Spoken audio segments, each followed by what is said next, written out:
나라 남자들은 다 군대를 갑니다. 제가 갈 때만 해도 2년 6개월 복무했는데 요즘은 18개월만 하면은 다 제대를 합니다. 군대라고 하는 곳이 쉽지 않은 곳입니다. 요즘 군대 아무리 편해졌다 할지라도 군대 2번 가라 그러면 갈 사람 아무도 없습니다. 쉬운 곳이 아닙니다. 군대에 들어가기 전에는 자유가 있었지만은 군부대에서는 자유가 없습니다. 하기 싫은 일 억지로 해야 됩니다. 하고 싶은 일 하지 못할 때도 있습니다. 정신적인 스트레스도 많이 받습니다. 그래서 참 고생을 많이 하죠. 그런데 군대에서의 그 생활이 고생으로만 끝나지는 않습니다. 고생만 한다라고 하면 아무런 의미가 없는데 고생을 하면서 배우는 것이 있습니다. 협동심을 배우게 되고 공동체성을 배우게 되고 또 복종하는 법과 또 사람들을 이끌어가는 리더십을 배우게 됩니다. 그래서 군대는 한 번쯤은 꼭 갈 곳은 되는 것 같습니다. 2번은 가기 싫습니다. 그런 곳이 군대인 것 같습니다. 야곱의 삶도 마찬가지죠. 야곱의 삶도 고난이 참 많습니다. 야곱이 왜 이렇게 고생하는 삶을 살아야만 했을까? 야곱이 왜 이렇게 고난의 삶을 살아야만 했을까? 여러분, 야곱의 이야기를 성경을 통해서 가만히 읽다 보면 야곱이 고난받고 고생하는 이유는 딱 한 가지입니다. 이유는 뭐냐면 다 자기 때문에 그렇습니다. 자기 욕심 때문에 그렇다는 이야기죠. 부모 때문에 고난이 온 것도 아니고 형제 때문에 고난이 온 것도 아닙니다. 다 자기 욕심 때문에 고난이 온 것이고 그로 인해서 도망자 신세가 되었던 것입니다. 그럼에도 불구하고 야곱의 삶을 바라보면은 참 재미있는 사실이 무엇이냐면은 야곱을 빚어가시는 하나님을 발견하게 됩니다. 고난을 통해서 배울 것이 있다는 거죠. 고생을 통해서 배울 것이 있다는 겁니다. 고난의 현장 속에서, 고생의 현장 속에서 하나님께서 야곱을 어루만져 주시고 빚어가시고 내가 너와 함께하겠다 하시고 그런 과정 속에서 야곱이 성숙해져 가는 것들을 우리가 발견하게 됩니다. 야곱은 욕심도 참 많았던 사람이었습니다. 탐욕도 많았습니다. 경쟁심도 굉장히 많았던 사람이었습니다. 그런데 그런 것들을 하나님께서 빚어가시면서 야곱을 하나님의 길로 어떻게 인도하시는지 우리가 잘 살펴보아야 됩니다. 여러분들이 야곱에 대한 이야기를 들으면서 한 가지 기억해야 될 것은 무엇이냐면은 나에게도 야곱스러움이 있다는 것을 발견해야 됩니다.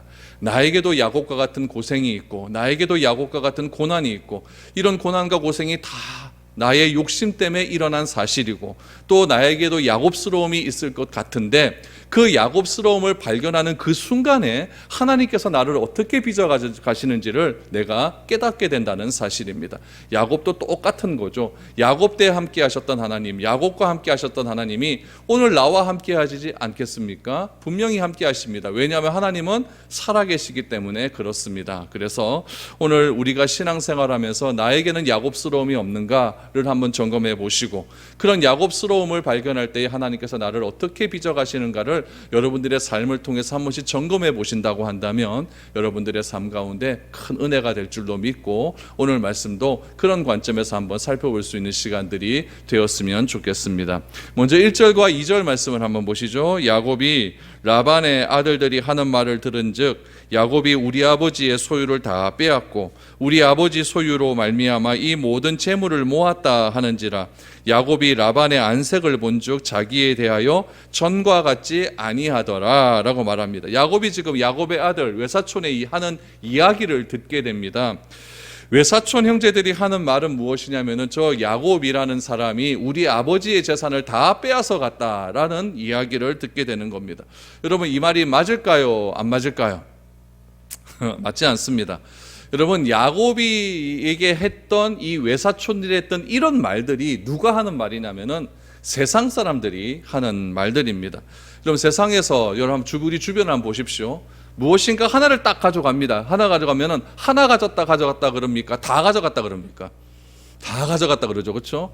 한 대 어떻게 맞았습니다. 그러면 한 대 맞았다 그럽니까? 엄청 뚫어 맞았다 그럽니까? 엄청 뚫어 맞다 그러죠. 그렇죠? 차 이래 몰고 가다가 잠깐 접촉사고 났어요. 접촉사고 났는데 차 뭐 조금 부셔졌다 그럽니까? 다 부셔졌다 그럽니까? 이게 세상이라는 거예요. 이게 세상이라는 거죠. 야곱은 라반의 재산을 빼앗아 가진 않았습니다. 야곱과 라반 사이에는 뭐가 존재했냐면 계약이 존재했다는 거죠.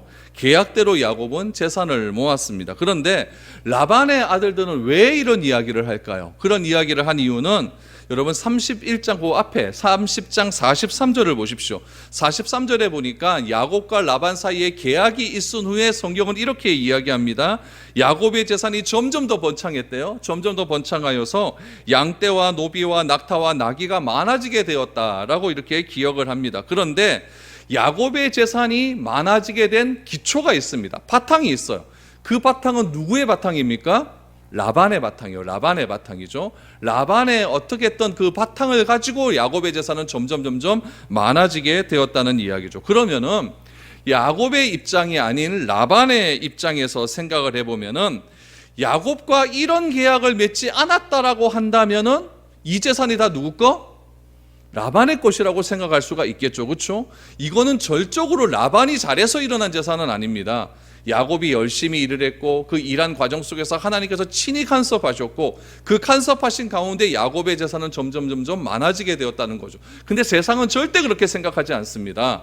저게 만약에 저런 계약만 하지 않았다면, 저 사람과 나와 이런 약속을 하지 않았다라고 한다면 저 재산은 다 내 것이 될 것인데, 이런 생각을 하는 것이 다 세상 사람들의 생각이고 또 우리들의 생각이고 우리들의 욕심이라는 이야기입니다. 그래서 야곱이 불어난 재산을 바라보면서 라반은 생각합니다. 저게 다 내 것이었을 건데, 이런 계약만 맺지 않았으면 다 내 것이었을 건데, 여러분 뭐 아롱진 것, 점박이 이런 것들이 저렇게 많이 나올 줄 누가 알았겠습니까? 그런 것만 안 했다고 한다면 저거 다 내 건데, 라반은 그렇게 생각했을 거죠. 이런 생각이 은연중에 누구에게 말을 하는 겁니까? 자식들에게 얘기하는 거죠. 자식들에게.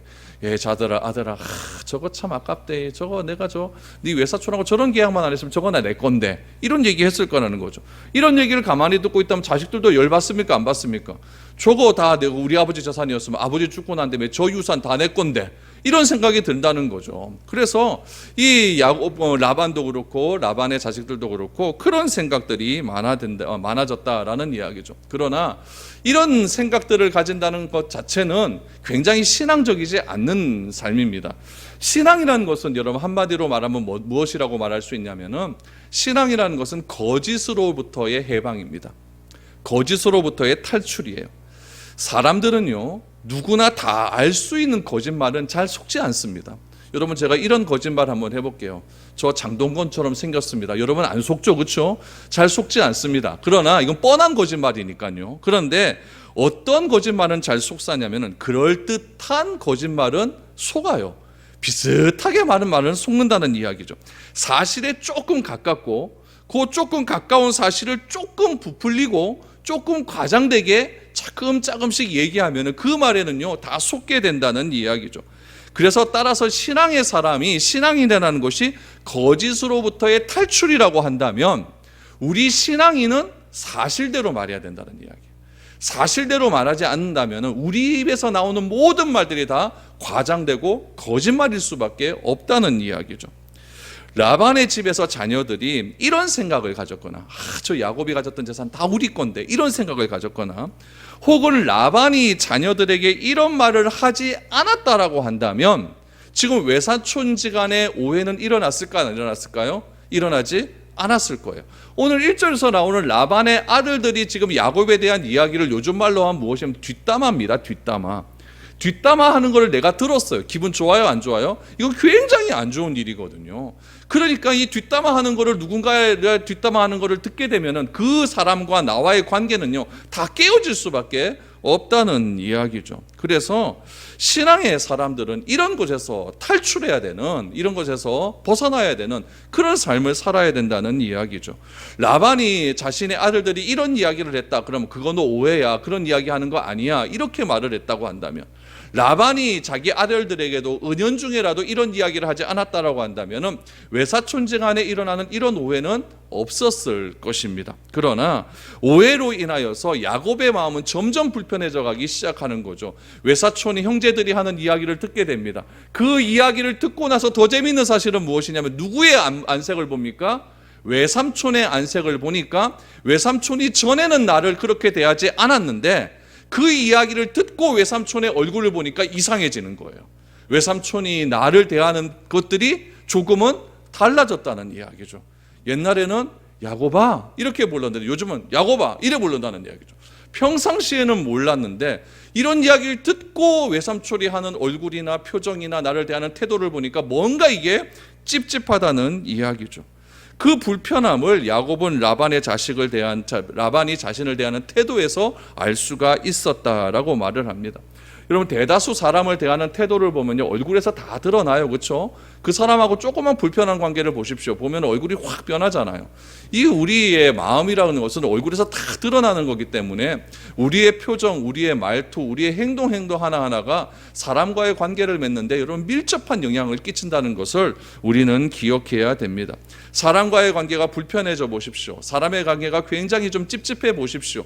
그럼 여러분 말투도 달라지게 되고 행하는 태도도 달라지게 되고 시선도 달라지게 되고 막 얼굴로 제대로 쳐다보지 못하는 그런 일들이 일어나게 되는 겁니다. 그런데 여러분, 우리 신앙인이라는 것은 거짓으로의 탈출이라고 말씀을 드렸는데, 이 신앙이라는 것이 거짓으로의 탈출이 우리의 신앙이라고 한다면은 우리가 이런 마음을 가지게 됐다라고 생각이 되면 우리는 어떻게 해야 될까요? 이런 마음을 가지게 된 것이 하나님의 사인으로 봐야 된다는 이야기예요. 사인으로 봐서 우리가 이럴 때 해야 할 일은 무엇이냐면 더욱더 기도해야 된다라는 것을 기억해야 됩니다. 여러분들도 혹시라도 저에 대해서 뭔가 찝찝하거나 목사님이 나를 대하는 태도가 좀 달라, 이러면 뭐 하는 사인이다? 기도하라는 사인입니다. 기도하라는 사인. 왜 목사님은 나에게 말을 이렇게 안 할까? 이런 생각이 딱 들면 뭐다? 기도하라는 사인입니다. 그래서 여러분, 뭔가 찝찝하거나 우리 교회들끼리 또 가족들끼리 회사원들끼리 또 같이 지내는 사람들끼리 뭔가 찝찝한 일이 있어서 이런 불편함이 오게 되면은 반드시 해야 될 것이 무엇이냐면은 기도해야 된다라는 이야기죠. 오늘 본문 말씀으로 보면은 하나님께서 이런 찜찜함을 가지고 있는 야곱에게 말씀해 주십니다. 뭐라고 말씀해 주십니까? 3절을 보니까 여호와께서 야곱에게 이르시되 내 조상의 땅 내 족속에게로 돌아가라, 내가 너와 함께 있으리라 하신지라 라고 말을 합니다. 하나님께서 기가 막힌 타이밍에 지금 말씀하지 않습니까? 지금 라반이 야곱을 대하는 태도도 다르고 또 라반의 아들들이 자신을 대하는 태도도 다른 그럴 때에 하나님께서 야곱에게 말씀을 하시는 겁니다. 요즘 말로 하면 우리가 기도하게 되었다는 이야기죠. 기도하게 됨으로 하나님께서 우리에게 주시는 메시지를 내가 알게 되었다는 이야기죠. 하나님의 마음을 알게 되었다는 이야기죠. 하나님은 뭐라고 하십니까? 조상의 땅으로 돌아가라, 브엘세바로 다시 돌아가라 라고 말씀하시는 겁니다. 야곱은 지금 어디에 살고 있냐면 밧다라람에 살고 있습니다. 먼 땅이죠. 그곳에서 떠나서 자신의 고향인 브엘세바로 떠나가라 라고 말을 합니다. 왜 브엘세바로 가야 됩니까? 브엘세바는 여러분 믿음의 유업이 있는 곳이기 때문에 그렇습니다. 하나님께서 야곱에게 말씀하실 때 뭐라고 이야기합니까? 내 조상의 땅, 내 족속에게로 돌아가라. 조상의 땅이라고 이야기합니다. 왜 그럴까요? 조상에게 주신 약속이 있기 때문에 그렇습니다. 조상에게 주신 메시지가 있기 때문에 그래요. 아브라함부터 내려왔고 자기의 아버지에게 내려왔던 그 약속이 있기 때문에 그래요. 내가 이 땅에서 너를 창대케 할 것이다. 너의 자손이 많아질 것이다. 너는 믿음의 후손이 될 것이다. 너를 통하여 모든 사람이 믿음의 복을 받게 될 것이다. 그런 약속을 어디에서 주셨냐면 조상들에게 주셨고 조상이 거하는 그 땅에서 주셨기 때문에 하나님께서는 야곱을 믿음의 족보로 편입시키기 위하여서 그곳에 머물러 있지 말고 자꾸 돈 많아지는 그곳에 머물러 있지 말고 믿음을 쫓아서 그 땅으로 돌아가라 라고 그렇게 약속을 말씀을 해 주셨다는 이야기죠. 여러분, 야곱의 삶을 다시 한번 거꾸로 돌아가서 보십시오. 야곱이 브엘세바 아버지 집을 떠날 때에는 외롭게 떠났어요. 힘겹게 떠났어요. 무섭게 떠났어요. 두렵게 떠났습니다. 자기 형 에서가 무서워서 그렇게 도망치듯 떠났습니다. 그러나 어디에서 하나님을 만났습니까? 베델에서 하나님을 만나잖아요. 베델에서 하나님을 만나고 야곱이 거기다 기둥을 세우고 거기다 기름을 바르고 하나님에 대해서 서원을 하지 않습니까? 그러자 하나님께서 야곱에게 복을 주시어서 야곱에게 말씀을 하십니다. 내가 너와 영원토록 함께 할 것이다.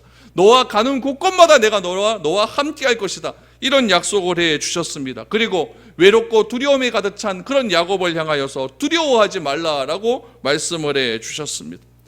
하나님은 야곱이 어려운 상황에 닥쳤을 때 다시 고향으로 돌아가라라고 하셨을 뿐만 아니라 함께 하겠다는 약속을 다시 해주고 있는 겁니다. 보세요.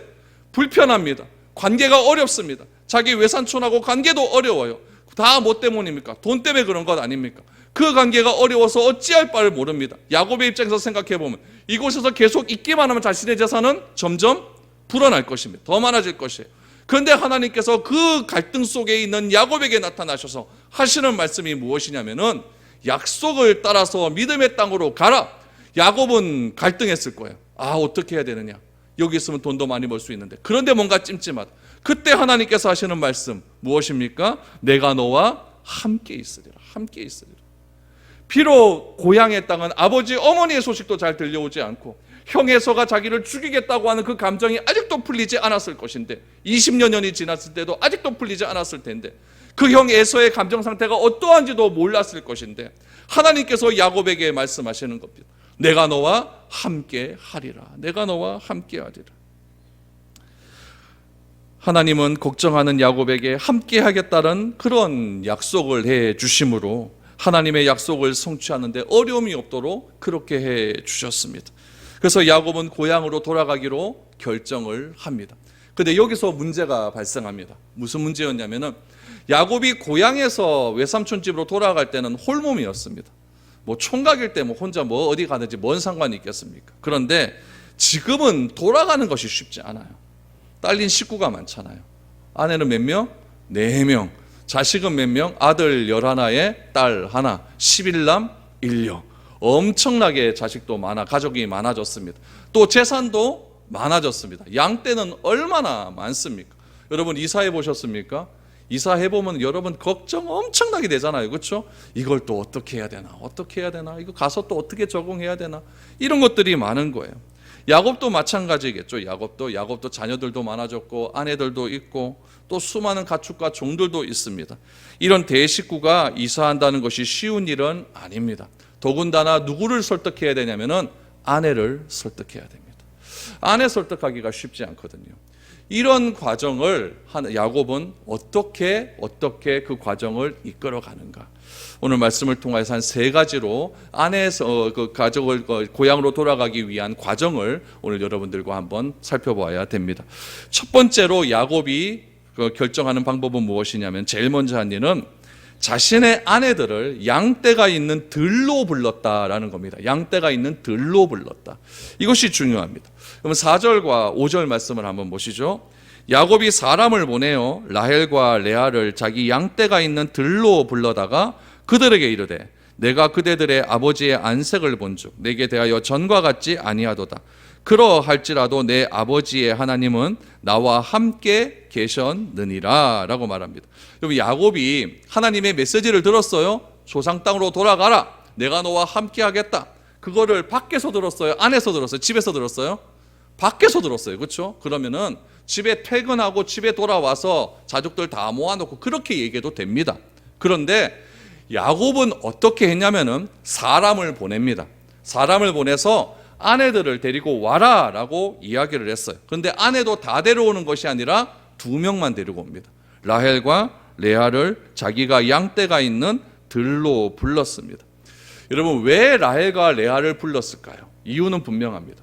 라헬과 레아는 한 번도 아버지의 곁을 떠나본 적이 없는 사람입니다. 그렇죠? 결혼하기 전까지 한 번도 떠나본 적이 없는 사람이에요. 결혼을 해서도 야곱은 어떻게 보면 지금 처가살이하고 있는 거예요. 고대 근동 아시아에서 아내들이 여자들이 태어나서 아버지의 곁을 떠나는 경우는 결혼 외에는 절대 떠나지 못합니다. 왜냐하면 딸들도 아버지의 소유이기 때문에 그래요. 그래서 여자라고 하는 개념 자체가 다 남자의 소유로 들어가기 때문에 제가 페미니즘 이런 건 아닙니다. 여성 혐오 이런 건 아닙니다. 이때 상황이 그렇다는 이야기죠.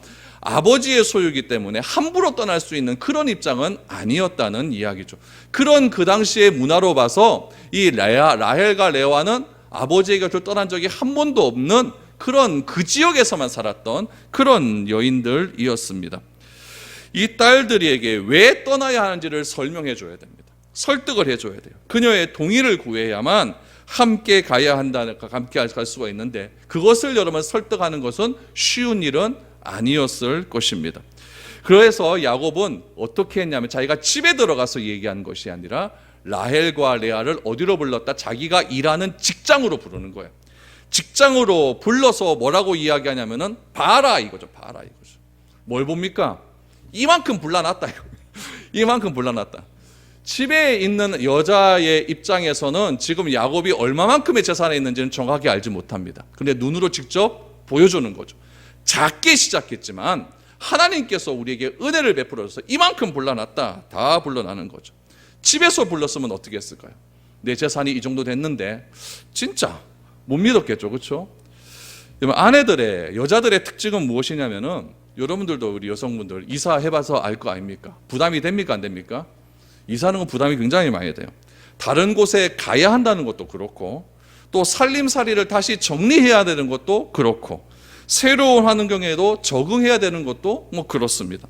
근데 남자들의 주된 활동 범위는 어디냐면 안이 아니라 바뀌잖아요. 그래서 야곱은 자신이 주된 일을 했던 그 직장으로 부르는 거예요. 나는 이곳에서 일을 했다. 그래서 내 사정을 지금 아내들에게 눈으로 보여준다는 이야기죠. 한번 보라는 겁니다. 아내들이 가보니 어땠을까요? 예전에는 소유가 적었는데 지금 와서 보니까 와, 듣던 대로 엄청난 양떼와 염소떼, 소떼들이 많이 불어나는 것을 느끼게 되었다는 거죠. 아내들에게 이야기하는 겁니다. 이 소유를 가지고 어떻게 떠나가야 하는지를, 왜 떠나가야 되는지를 차근차근 이야기하는데, 우리가 읽었던 4절 5절 말씀에 보면 아내들에게 세 가지를 이야기합니다. 세 가지를 이야기해요. 첫 번째 뭘 이야기하느냐? 장인어들이 나를 보는 안색이 이상하다, 이걸 이야기합니다. 두 번째, 그리고 안색을 살폈고, 두 번째는 무엇이냐면은 자신을 대하는 태도가 달랐다. 세 번째는 무엇입니까? 그럼에도 불구하고 하나님은 나와 함께 하신다. 그럼 여러분, 이 세 가지의 말의 핵심은 어디에 있겠습니까? 안색을 살폈다, 이걸까요? 아니에요.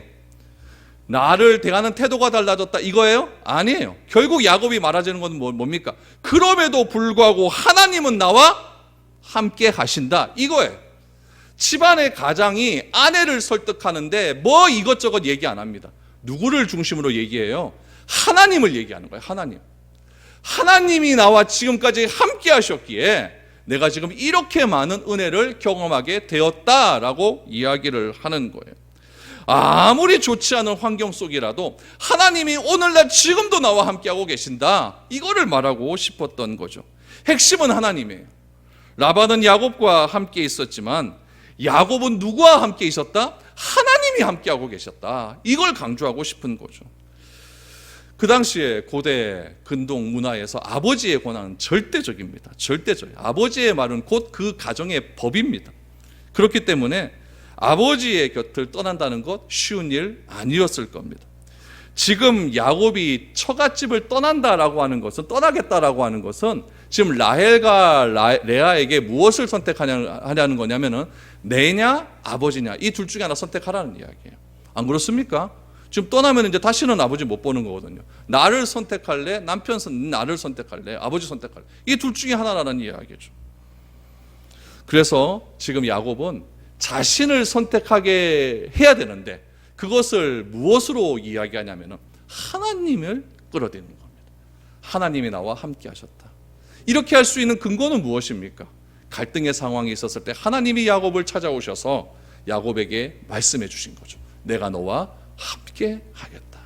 그래서 여러분, 갈등의 상황이 있을 때 뭐 하라고요? 무슨 사인이다? 기도해야 된다는 이야기예요. 저는 여러분들이 기도함으로 갈등이 해결될 수 있기를 축복합니다. 이런 은혜가 있어야 돼요. 두 번째는 무엇입니까? 하나님의 인도하심이 있음을 강조합니다. 하나님의 인도하심을 강조합니다. 6절에서 9절을 보십시오.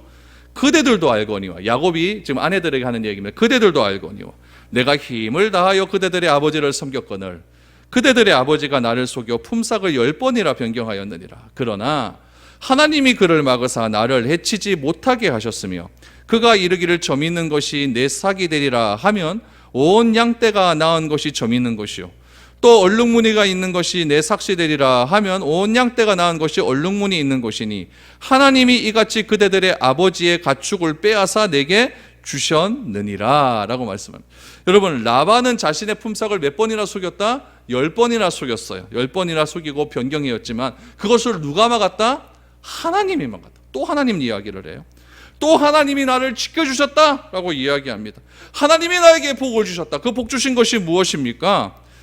점 있는 것이 내 삭시 되리라 하면 점 있는 것이 나오는 거고, 아롱진 것이 내 삭시 되리라 하면 아롱진 것이 나왔다. 이건 하나님이 아니면 할 수 없는 일이거든. 하나님이 나에게 은혜 주시고 하나님이 나에게 복을 주셨다라는 이야기죠. 아까 위에서 말씀하신 대로 하나님이 나와 함께 하셨다. 그 증거를 여기다 보여주는 거예요. 하나님께서 이렇게 나와 함께 하셨다. 하나님께서 나에게 이렇게 은혜를 주셨다는 거죠. 그럼 너네들은 어떻게 할래? 너네들은 어떻게 할래? 하나님의 말을 계속해서 반복적으로 이야기하는 것이죠. 그 이유는 무엇입니까? 하나님과 나는 이제 동행하겠다 이거죠. 동행하겠다. 동행할 수 있는 근동 원인은 어디 있습니까? 아까 3절에서 말한 대로 하나님이 너와 함께 하겠다. 그 말이 야곱에게 믿어졌기 때문에 그렇다는 이야기죠. 그리고 라헬과 레아는 하나님과 함께하는 나와 같이 가야 한다는 것을 지금 아내들에게 은연중에 지금 계속적으로 강조하고 있는 것이죠. 여러분, 우리가 무엇인가를 선택할 때 중요한 것은 무엇입니까? 가장 중요한 것은 하나님입니다. 하나님이 나의 삶들 속에서 어떻게 나를 인도하셨는가, 그거를 생각해 보셔야 됩니다. 그 과거 속에서 나를 인도하여 주셨던 그 하나님이라고 한다면 지금도 나와 함께 하시고 앞으로의 미래의 삶도 반드시 나와 함께 하시기 때문에 나는 선택의 기준은 반드시 하나님이다. 이걸 가지고 설득해야 된다는 이야기입니다. 야곱은 믿음이 약한 아내들에게 무조건적으로 강요하지 않았습니다. 너 나 따라와라! 이렇게 하지 않았어요. 무엇을 이야기합니까? 내가 하나님 편에 서서 내가 하나님을 믿어야 되는 이유를 차근차근 이야기해 주면서 설득해 가기 시작하고 있는 겁니다. 우리 여러분들의 속한 가정에 있는 우리 믿음의 가장 남편들도 이런 역사가 일어날 수 있기를 축복합니다. 하나님으로 선택하셔야 돼요. 하나님으로 온 가정을 이끌어갈 수 있는 그런 삶이 있어야 되는 줄 믿습니다. 세 번째를 보십시오. 세 번째는 무엇입니까? 떠나야 하는 이유를 자세하게 설명합니다. 자세하게 설명. 여러분 10절에서 13절 말씀을 보십시오. 그 양떼가 새끼 뵐 때에 내가 꿈에 눈을 들어보니 양떼를 탄 순양은 다 얼룩무늬 있는 것과 점 있는 것과 아롱진 것이었더라. 꿈에 하나님의 사자가 내게 말씀하시기를 야곱아 하기로 내가 대답하기를 여기 있나이다 하매 이르시되 내 눈을 들어보라. 양떼를 탄 순양은 다 얼룩무늬 있는 것, 점 있는 것과 아롱진 것이니라. 라반이 내게 행한 모든 것을 내가 보았노라. 나는 베델의 하나님이라. 내가 거기서 기둥에 기름을 붓고 거기서 내게 서원하였으니 지금 일어나 이곳을 떠나서 내 출생지로 돌아가라 하셨느니라 라고 말합니다. 야곱이 아내들에게 고향으로 돌아가야 하는 이유를 또 이야기합니다. 또 이야기하는데 굉장히 자세하게 이야기합니다. 그 당시에 주도권은 누구에게 있다고요? 아버지에게 있고 남편에게 있습니다. 그래서 그냥 가자 이러면 돼요. 5대 이러면 돼요. 그냥 가자 이러면 돼요. 더군다나 야곱은 지금 누구의 음성을 들었습니까? 하나님의 음성을 들었죠. 그러면 여러분 이건 확신한 거예요. 나 하나님의 음성 들었다. 가자 이러면 그만이에요. 그런데 그렇다고 한다면 여러분 아내들에게 떠나야 할 이유를 이렇게 상세하게 설명해 줄 필요가 뭐가 있겠습니까? 하나님께로 가라고 하셨으니까 우리 이사 가자 이러면 그만 아니겠습니까? 그런데 야곱은 아내들에게 상세하게 설명합니다. 상세하게 설명해요. 이런 상황이 야곱의 가정이 하나님의 가정으로 변화되어가는 과정이라는 것을 기억해야 됩니다.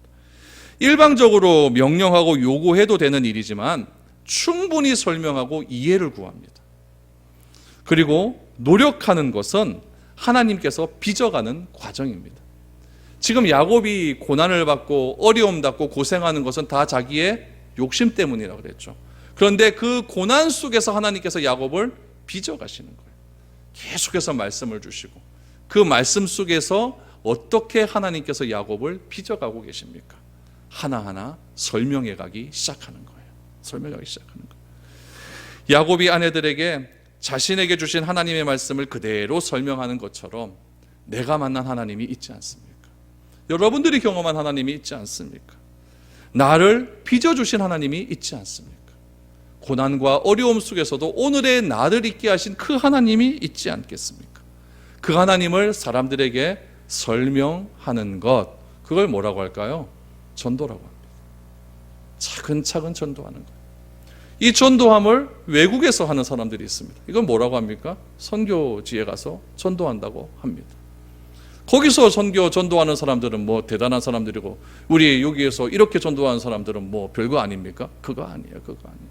내가 만난 하나님을 야곱이 자신의 아내들에게 상세하게 설명하는 것처럼 우리들도 상세하게 설명을 해주는 거예요. 설명을 해주어서 하나님이 오늘날 나를 이렇게 있게 하셨다. 그 하나님이 지금 나를 통해서 당신들에게 지금 그대로 전달하고 있는 것이다. 이게 전도 아니겠습니까? 좋은 믿음이란 무엇입니까? 잘 설명해 주는 겁니다. 좋은 믿음은 잘 설명해 주는 거예요. 좋은 믿음은 상대방이 이해하고 납득할 때까지 인내를 가지고 잘 설명해 주는 것, 그것이 여러분 좋은 믿음의 사람이라는 이야기입니다. 야곱은 아내들에게 자신의 일터로 불렀습니다. 일터로 불러서 자신이 왜 떠나야 하는 이유를 상세하게 설명을 합니다. 여러분 만약 생각해 보세요. 레아와 라헬 두 명이 있는데 둘 중에 하나는 가고 하나는 안 간다 이러면요, 상황이 굉장히 복잡해져요. 굉장히 복잡해지죠. 그러나 야곱은 자신이 꾼 꿈까지 설명하지 않습니까? 꿈까지 설명하면서 나와 함께 가자.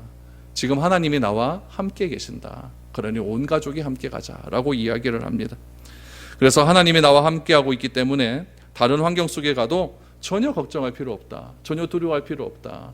지금 이 외삼촌 집에서 있었던 이 20여 년의 기간 동안에 하나님께서 한 번도 나를 버리신 적이 없다. 그러니 같이 가도 된다. 두려워하지 말아라 라고 설명을 해 주었던 것입니다.